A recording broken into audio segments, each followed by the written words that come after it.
She slept with the boss, won an Oscar for playing a glamorous adulteress, outmaneuvered Hollywood's biggest rivals, and ruled MGM as its untouchable queen.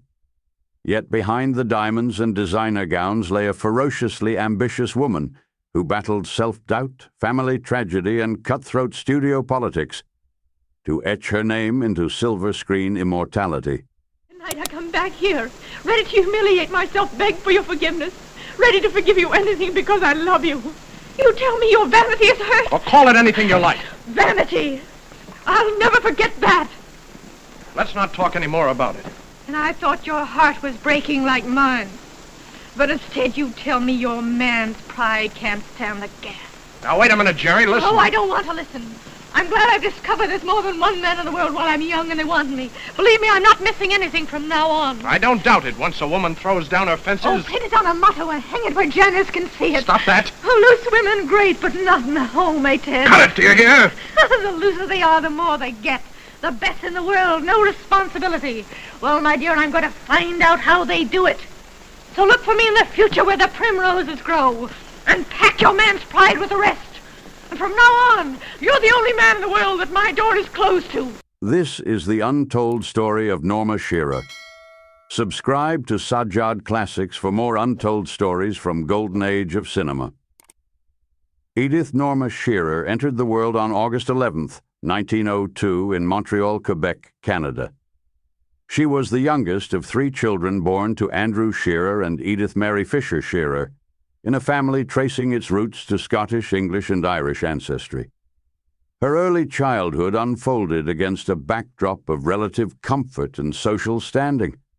Her father, Andrew, had built a thriving construction and lumber business, providing the family with a privileged lifestyle that included a comfortable home and access to good education. Norma attended Montreal High School for Girls and later Westmount High School.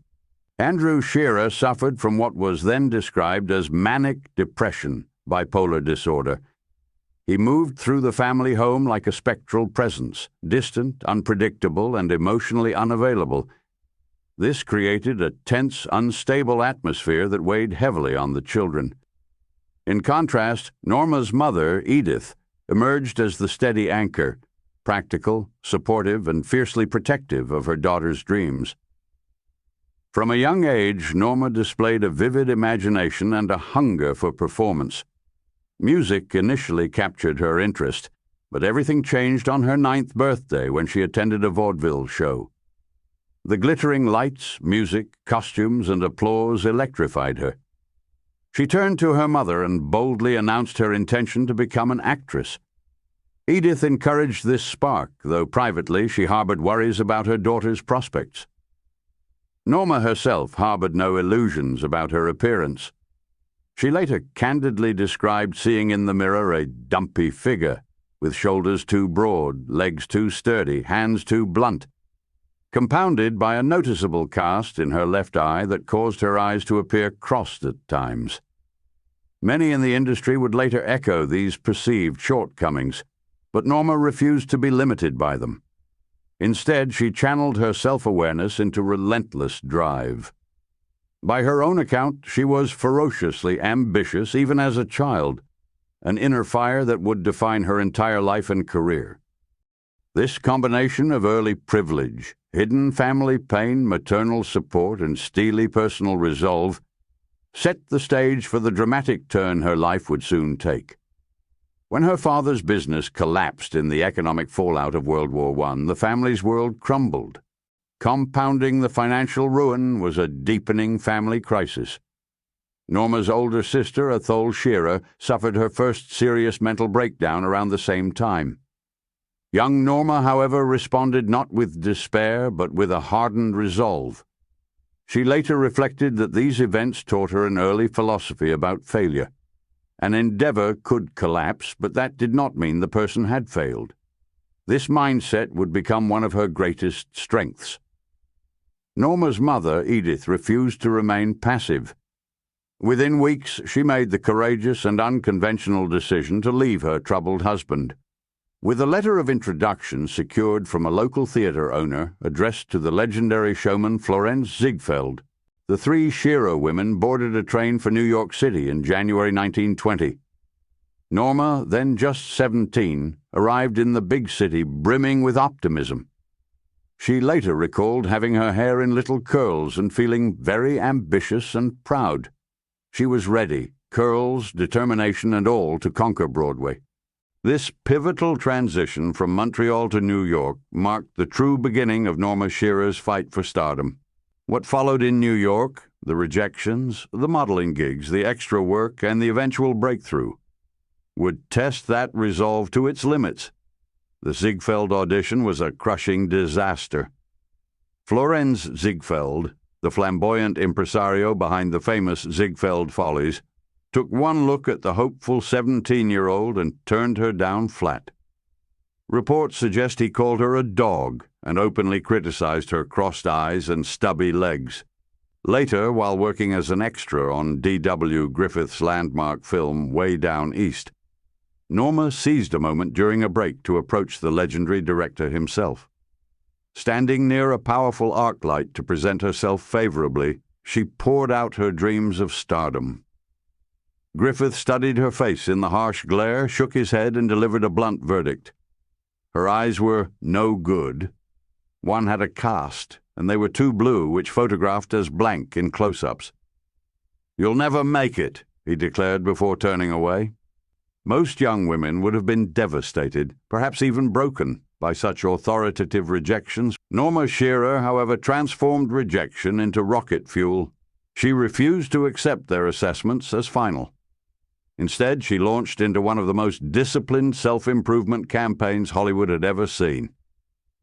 Determined to fix her strabismus, the cast in her left eye, she consulted Dr. William Bates, a pioneer in vision and eye muscle training. To survive financially while chasing her dream, Norma turned to modeling. She proved remarkably adaptable, able to smile radiantly at a bar of laundry soap as if it were fine dining at the Ritz. She posed with imitation pearls in dust caps and house dresses promoting mops and dental paste. Her biggest modeling success came as the new face of Kelly Springfield tires. Persistence finally paid off in 1920 when she landed her first billed part, fourth billing, in the low-budget B-movie The Steelers. It was a modest beginning, but it marked her official entry into the motion picture industry and proved she could get her foot in the door despite the early naysayers. In 1923, a single telegram from Irving Thalberg, then serving as vice president at Louis B. Mayer Pictures, changed the trajectory of Norma Shearer's life forever. After 3 grueling years of scraping by in New York, the invitation to join the fledgling West Coast studio represented her biggest break yet. She signed a contract for $250 a week with 6-month options. Her early days at the studio were anything but smooth. Her first screen test was a disaster. Flat studio lighting made her eyes look unnaturally white and exaggerated the cast, rendering her hideous on camera. Directors were skeptical. One, John M. Stoll, rejected her for a lead role, deeming her unphotogenic. Another production, Pleasure Mad, nearly ended her career before it began when the director complained he could get nothing usable from her. Summoned to Louis B. Mayer's office expecting to be fired, Norma instead encountered a master manipulator. Mayer staged a dramatic, screaming tirade, calling her a fool and a coward for letting a director intimidate her. The reverse psychology worked brilliantly. Tearful but defiant, Norma declared, "I'll show you." She returned to the set and delivered an emotional scene with such ferocity, lock, stock, and barrel, that she won over the director and the studio brass. This breakthrough earned her Irving Thalberg's growing attention and trust. He began casting her in more substantial roles, giving her 6 pictures in just 8 months. Then came the pivotal moment that solidified her future, Louis B. Mayer. Pictures merged with Metro Pictures and the Samuel Goldwyn Company to create the mighty Metro-Goldwyn-Mayer, MGM. Norma was perfectly positioned for the studio's launch. She was cast alongside screen legends Lon Chaney and John Gilbert in MGM's very first official production, He Who Gets Slapped, 1924. Released in 1924, He Who Gets Slapped became a major turning point in Norma Shearer's career. She played Consuelo, a beautiful young circus performer caught between love and greed. While her father tries to force her into marriage with a wealthy baron for money, Consuelo's heart belongs to fellow circus rider Bizzano. Unbeknownst to her, the tragic clown played by Lon Chaney also falls in love with her and ultimately sacrifices himself to save her happiness. Although Lon Chaney dominated the film, Norma's gentle charm and emotional sincerity caught critics' attention. The New York Times described her as charming as Consuelo, while Variety praised the film's outstanding cast and performances. More importantly, the role convinced MGM executives that Norma Shearer had the screen presence of a future star. What began as a supporting role became one of the first important steps on her journey to becoming the Queen of MGM. The film was a critical and commercial triumph, helping establish MGM as Hollywood's premier studio and dramatically elevating Norma's visibility. By late 1925, she was carrying films on her own and had become one of the studio's biggest attractions, a bona fide star. Her success translated into tangible rewards. She negotiated a new contract that started at $1,000 per week and would climb to $5,000. With her rising income, she purchased a house at 2004 Vine Street for herself and her mother, proudly situated directly beneath the iconic Hollywoodland sign, a powerful symbol of how far the former Montreal girl had come in just a few short years. Her alliance with Thalberg, both professional and soon personal, would define the next chapter of her life, propelling her from promising newcomer to the undisputed Queen of MGM. Lady of the Night, 1925. Norma Shearer took on one of the biggest acting challenges of her early career by playing two completely different women. Molly Helmer, a poor taxi dancer with a tough life, and Florence Banning, a wealthy, refined socialite.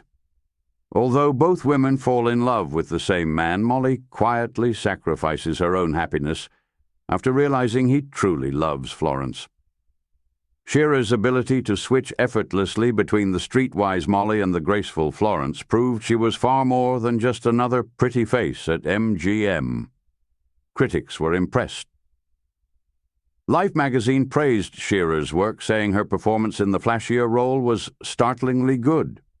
Even Variety, which criticized the film as a routine melodrama, admitted it was saved by Norma Shearer's performance, recognizing her as the film's greatest strength. Trivia. This film features Joan Crawford in one of her earliest screen appearances, serving as Norma Shearer's uncredited body double during scenes where both of Shearer's characters appear together on screen. A remarkable special effect for 1925. The Tower of Lies, 1925. In this emotional drama directed by Victor Sjöström, Norma Shearer plays Glory, a young woman whose reputation is destroyed after leaving her small village.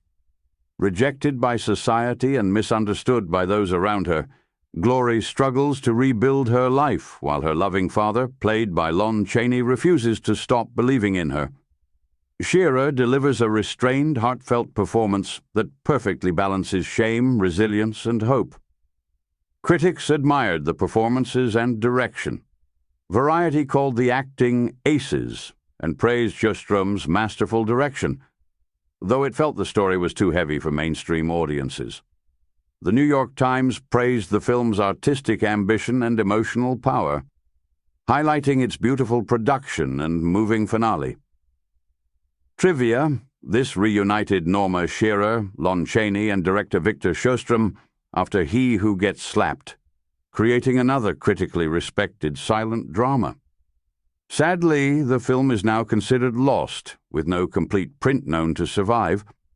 His Secretary, 1925. Norma Shearer stars as Ruth Lawrence, a loyal and hard-working secretary secretly in love with her charming but carefree boss, David Coleman.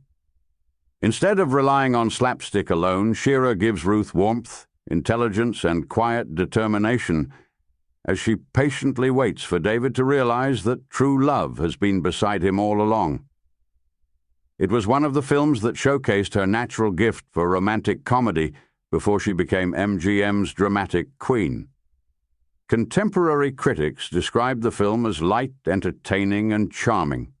The Devil's Circus, 1926, Norma Shearer plays Mary, a compassionate young circus performer who falls in love with a troubled clown haunted by his violent past. As the circus becomes a stage for romance, jealousy, and redemption, Mary's kindness gives the hardened clown a chance to reclaim his humanity. Shearer brings warmth and sincerity to the role, providing the emotional heart of the film amid its dramatic circus setting. Critics praised the film's exciting circus atmosphere and strong performances. While most attention went to the male leads, reviewers noted that Shearer added genuine emotional depth and elegance to the story, continuing her rise as one of MGM's most dependable young actresses. Trivia.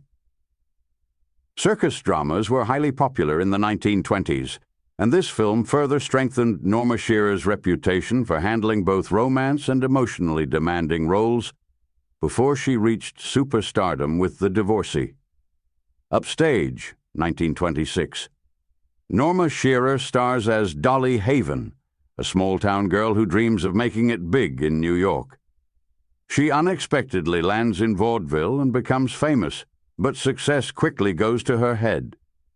Believing her beauty alone has made her a star, she leaves her loyal partner for a more glamorous career, only to discover that fame without talent doesn't last. Critics praised the realistic backstage look at vaudeville. The New York Times admired director Montabell's authentic portrayal of performers' lives behind the curtain, while Motion Picture Magazine called Shearer particularly good in the role. Even reviewers who found the story familiar agreed that Shearer's charm carried the film. San Francisco Silent Film Festival. Trivia. The film offers a fascinating behind-the-scenes look at 1920s American vaudeville, making it an important historical record as well as one of Shearer's strongest surviving silent films. After Midnight, 1927. Norma Shearer plays Mary, a wealthy young woman whose life becomes entangled in mystery, romance, and murder after she meets a man falsely accused of killing a notorious gambler. The film blends romance with suspense, giving Shearer one of her earliest mystery roles. Contemporary critics praised the fast-moving story and Shearer's growing confidence as a leading lady.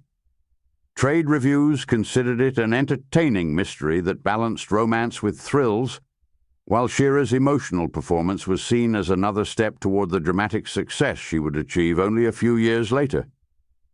Trivia.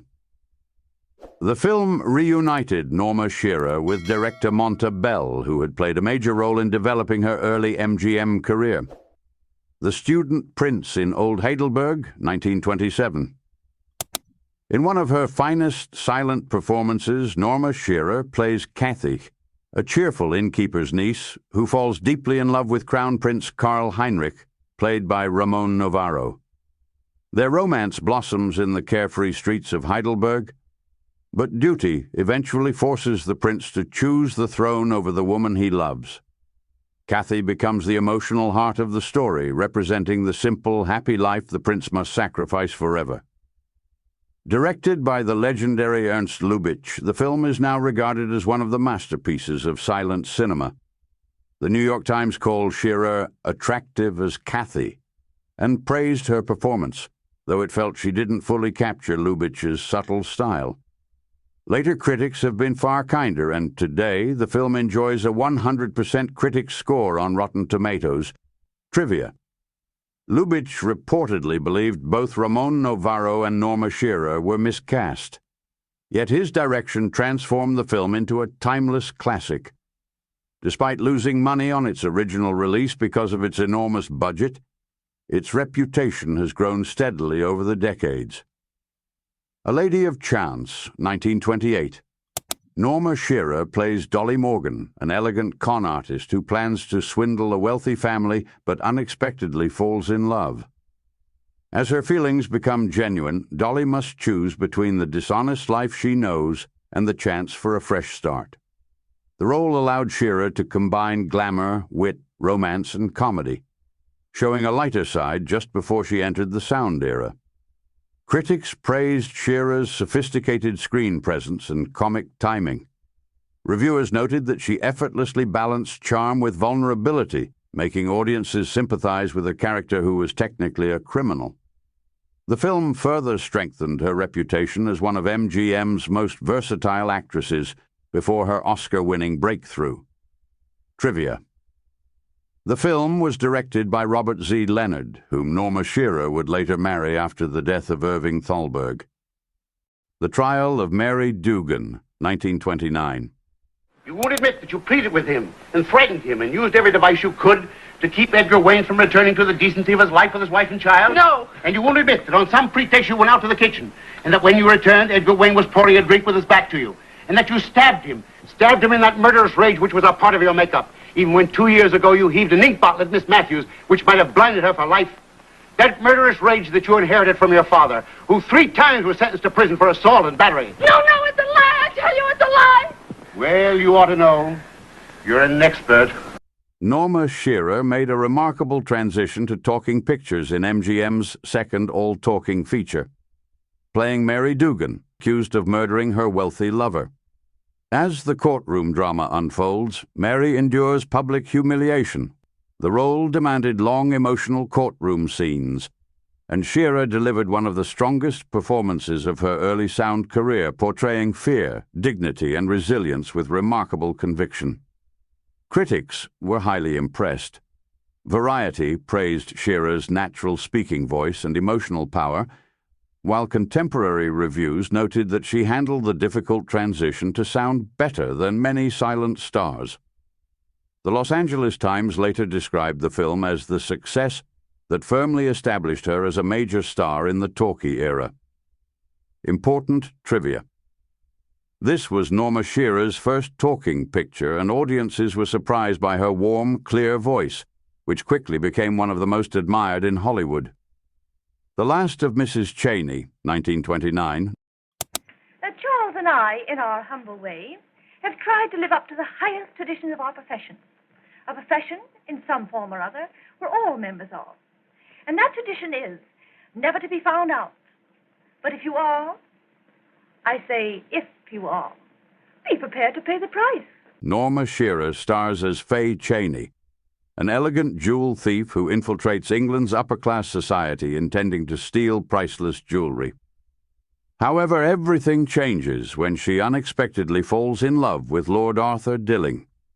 Torn between her criminal past and a chance at an honest life, Fay becomes one of Shearer's most sophisticated and charming characters. Her effortless blend of wit, glamour, and vulnerability made the film one of MGM's early sound successes. Critics loved her performance. Variety called the film great theater, praising its sharp dialogue and sophisticated style, while the New York Times admired the performances despite the technical limitations of early sound films. Shearer's elegance and charisma were widely credited for making the picture a success. Important trivia. It was also only Shearer's second talkie, proving she had successfully mastered the new technology. The film was later remade twice, including a 1937 version starring Joan Crawford. The Divorcee, 1930. What were you saying when the telephone rang? That I've balanced our accounts. That's all. I didn't really intend to, but that's how it is. I had to tell you. Don't look at me like that, Ted. You don't mean that, Jerry. I'm telling you the truth. Who's the man? Oh, Ted, don't be conventional. Who's the man? I want to see him. Isn't it a rather good time to remember what you said? That it doesn't mean a thing? Shut up, you! The Divorcee became the film that transformed Norma Shearer into Hollywood royalty. She plays Jerry Martin, a devoted wife whose perfect marriage collapses after discovering her husband's affair. Refusing to accept society's double standards, Jerry decides that if men can be forgiven for infidelity, women deserve the same freedom. The role was daring, controversial, and far ahead of its time, presenting a heroine who challenged traditional expectations of marriage and female independence. Shearer's fearless performance stunned critics. Variety praised the emotional honesty of her portrayal, while the New York Times admired her ability to make Jerry sympathetic, despite the film's controversial subject matter. Many historians now consider it one of the defining performances of the pre-code era, helping redefine how women were portrayed in Hollywood. Important trivia. Norma originally worried audiences would see her only as the wholesome wife of producer Irving Thalberg. To reinvent her image, she posed for glamorous photographs by George Hurrell, which convinced MGM to cast her in this bold role. The gamble changed her career forever and established her as one of the studio's biggest stars. The Divorcee became the defining film of Norma Shearer's career. Her fearless performance earned her the Academy Award for Best Actress, the only Oscar she would ever win. The film itself also received an Academy Award nomination for Best Director for Robert Z. Leonard, cementing its place as one of the landmark films of Hollywood's pre-code era. A Free Soul, 1931. Why me? The world's full of girls. Well, why'd Romeo take on so much grief? You're amazing. Oh, yeah? Life or death, insults or both. You're all the same, aren't you? No. You know, you're the first really exciting man I ever met. Norma Shearer stars as Jan Ash, the sophisticated daughter of a brilliant but alcoholic defense lawyer. Engaged to a respectable man, Jan's life takes a dangerous turn when she falls passionately in love with ruthless gangster Ace Wilfong, played by a young Clark Gable. Torn between desire and morality, Jan becomes trapped in an abusive relationship that threatens to destroy her family. Shearer gives one of the boldest performances of the pre-code era, portraying a woman driven by love, guilt, and redemption with remarkable emotional intensity. Critics were divided. The New York Times felt Lionel Barrymore's courtroom performance overshadowed the rest of the cast, while Variety praised the film's dramatic power and performances. Modern critics regard it as one of Shearer's finest pre-code dramas. Trivia. The film made Clark Gable an overnight star after his violent, magnetic performance as Ace Wilfong. Lionel Barrymore won the Academy Award for Best Actor, and Adrian's famous bias-cut gowns for Shearer became a fashion sensation in Hollywood. Norma Shearer received an Academy Award nomination for Best Actress, while Lionel Barrymore won Best Actor. Private Lives, 1931. Frightful little beast!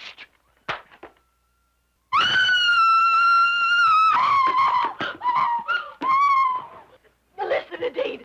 I'm sick and tired of listening to you, you big sadistic bully, you. Norma Shearer shines as Amanda Prynne, a witty, strong-willed divorcee who unexpectedly meets her equally stubborn ex-husband, Elliot, played by Robert Montgomery, while honeymooning with their new spouses. Old feelings immediately return and the pair impulsively run away together, only to discover that love is far more complicated than they remembered. Shearer perfectly balances sophisticated comedy with genuine emotion, making Amanda one of her most delightful and charismatic characters. Critics admired the sparkling dialogue adapted from Noel Coward's celebrated play. Today, it is regarded as one of the finest romantic comedies of the early sound era. The film remains one of Norma Shearer's rare and most successful comedy performances. Smiling Through, 1932. You'll get over it, my dear. You didn't. But it's not the same, is it? You knew that somebody loved you. You were sure of it. You had that memory. I have nothing. I thought I was sure, but now I have nothing. Norma Shearer delivers one of the most touching performances of her career in a dual role as Kathleen Dungannon and her niece Moon Clare. The story begins with Kathleen's tragic murder on her wedding day, leaving her fiancé, Sir John Carteret, emotionally shattered for decades. Years later, Moon Yin, who looks exactly like her late aunt, enters his life and helps him confront the grief that has haunted him for a generation.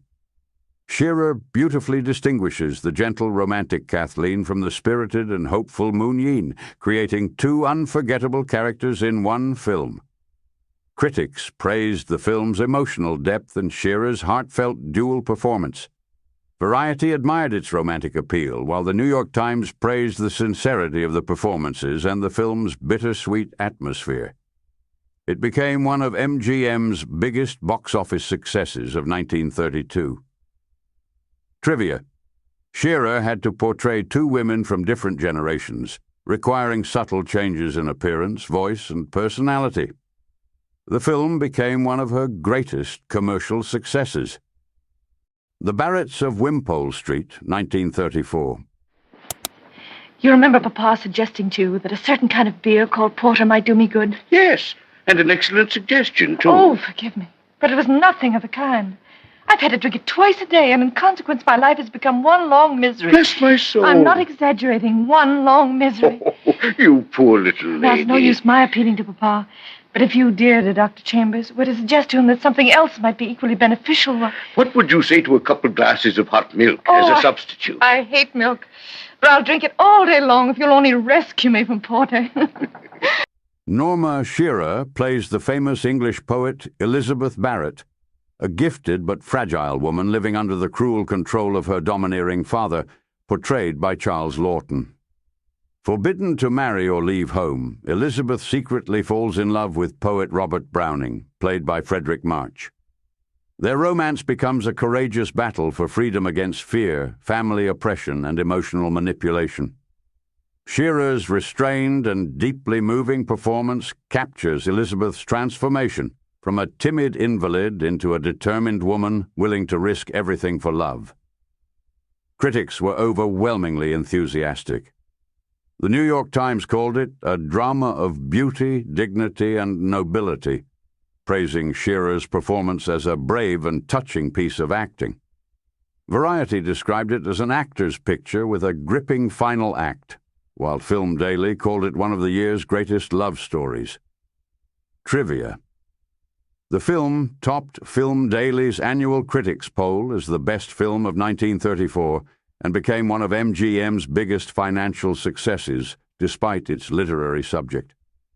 It firmly established Shearer as Hollywood's leading actress in prestigious period dramas. The Barretts of Wimpole Street was one of the most celebrated films of 1934, earning widespread recognition at the Academy Awards. Norma Shearer's moving portrayal of Elizabeth Barrett received an Academy Award nomination for Best Actress, while the film was also nominated for Best Picture, Best Director for Sidney Franklin, and Best Supporting Actor for Charles Laughton, highlighting its status as one of the year's most acclaimed productions. Romeo and Juliet, 1936. Go, get thee hence, for I will not away. Old churl, drunk all and left no friendly drop to help me after. I will kiss thy lips, haply some poison yet doth hang on them.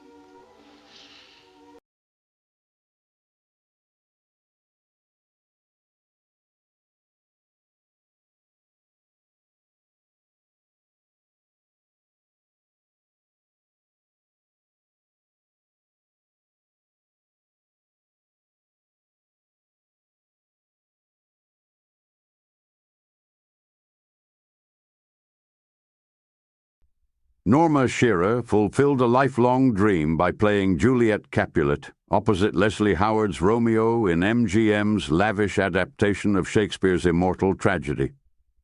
Juliet begins as an innocent young noblewoman whose secret romance with Romeo is destroyed by hatred between their feuding families. Shearer brings warmth, intelligence, and emotional maturity to the role, particularly in the heartbreaking final scenes, where Juliet's courage and devotion become unforgettable. The film received mixed but generally respectful reviews. The New York Times praised its lavish production values and performances, while Variety admired the ambition of bringing Shakespeare to the screen, though some critics felt both leading actors appeared older than their teenage characters. Despite those reservations, Shearer's emotional performance earned widespread respect. Trivia.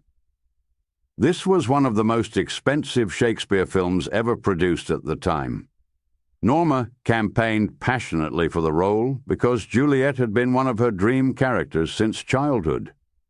Although the film underperformed financially, it remains one of the most celebrated screen adaptations of Shakespeare from Hollywood's golden age. Norma Shearer earned a Best Actress nomination, while the film was also nominated for Best Picture, Best Director, and Best Supporting Actress for Edna May Oliver, reflecting its prestige as one of MGM's most ambitious productions. Marie Antoinette, 1938. Mama! Oh, Mama, think of it! I shall be queen. I shall be queen of France.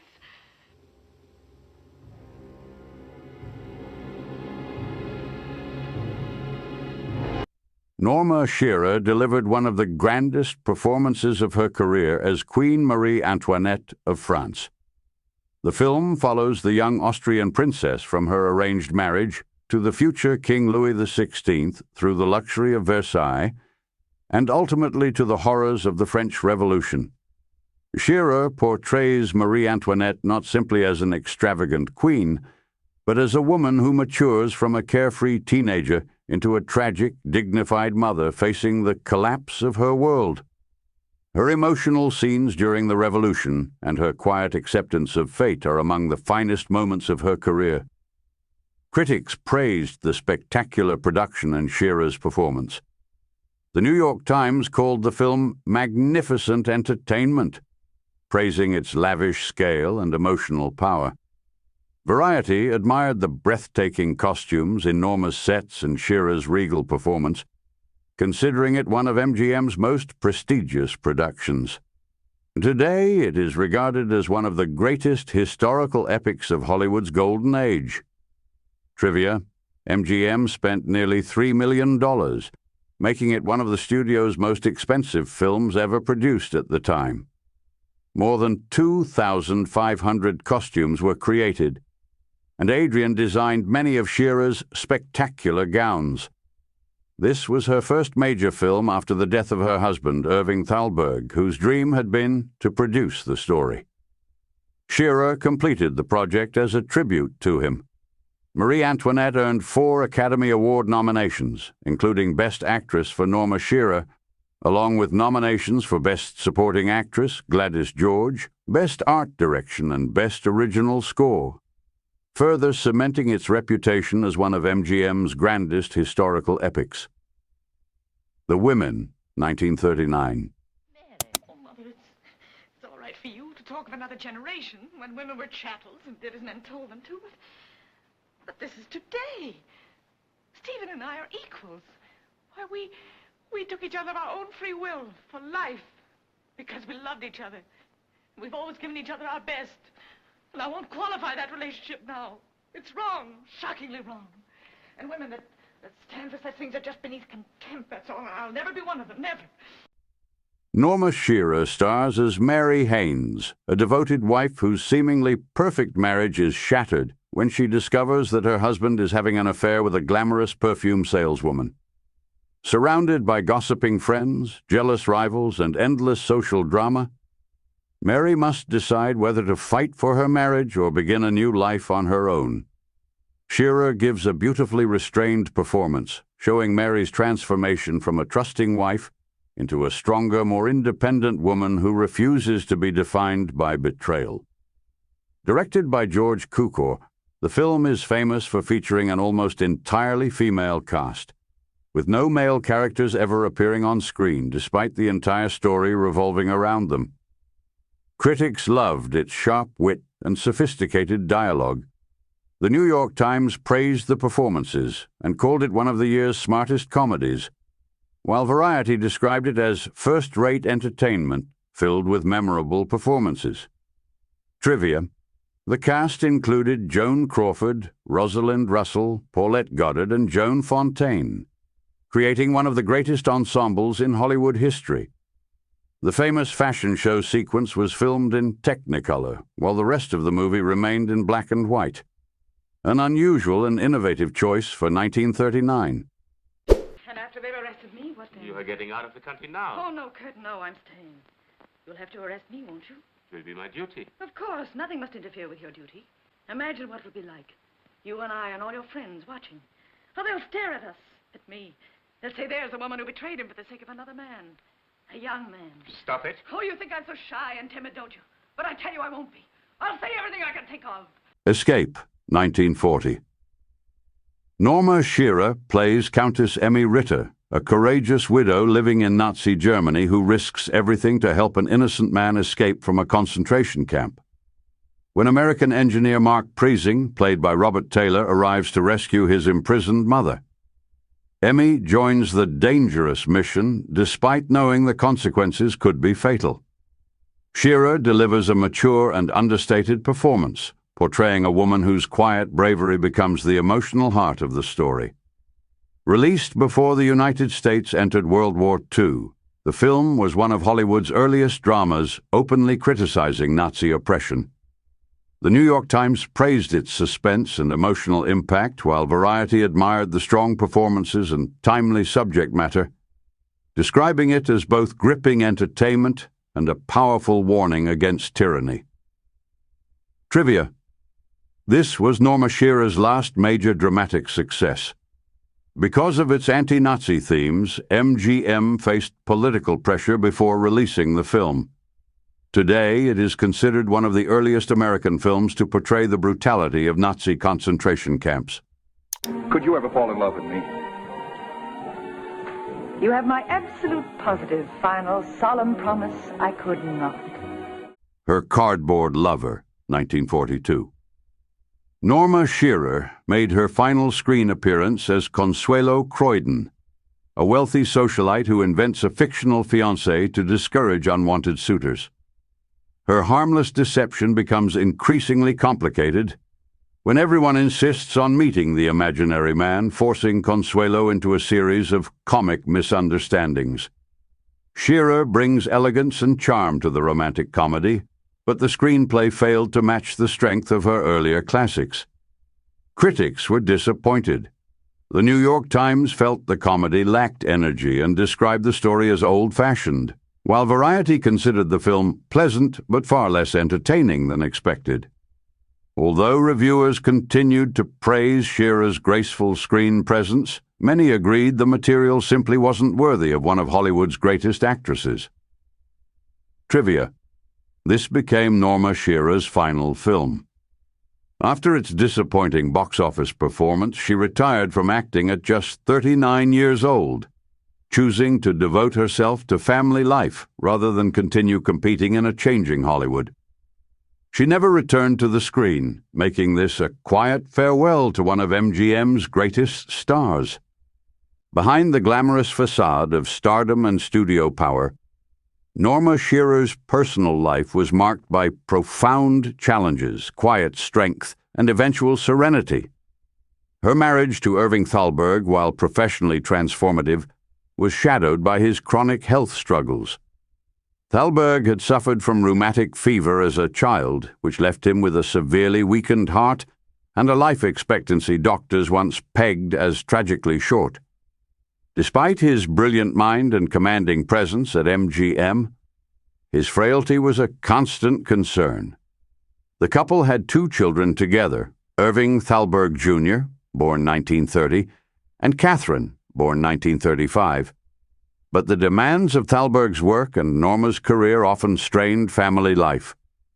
On September 14, 1936, Thalberg died suddenly at the age of just 37 from pneumonia following a cerebral hemorrhage.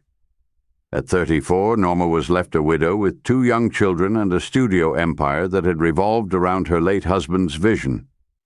Grief struck deeply, but Shearer channeled her resilience once more. She returned to the screen, delivering strong performances in Idiot's Delight, 1939, Opposite Clark Gable, and The Suspenseful Escape, 1940. These films showed her range and enduring star power even amid personal loss. However, her final pictures proved to be commercial disappointments. At the age of 40, still at the height of her beauty and abilities, Norma chose to retire from acting. It was a deliberate exit rather than a forced one. She walked away on her own terms after a career spanning more than 2 decades. In 1942, the same year she retired, Norma found new happiness. She married Martin Arouget, sometimes spelled Arouge, a former ski instructor who had taught her children and later became a Navy aviator during World War II. 11 years her junior, Martin represented a deliberate step away from the intense, high-pressure world of Hollywood. Their marriage was widely regarded as loving and stable, far removed from the glamour, scandals, and power dynamics of the studio system. The couple traveled the world, enjoyed a quiet life together, and built a partnership grounded in companionship rather than celebrity. Norma largely withdrew from public view, declining most offers to return to film or television. Though she remained deeply proud of her cinematic legacy and occasionally reflected on her glory years.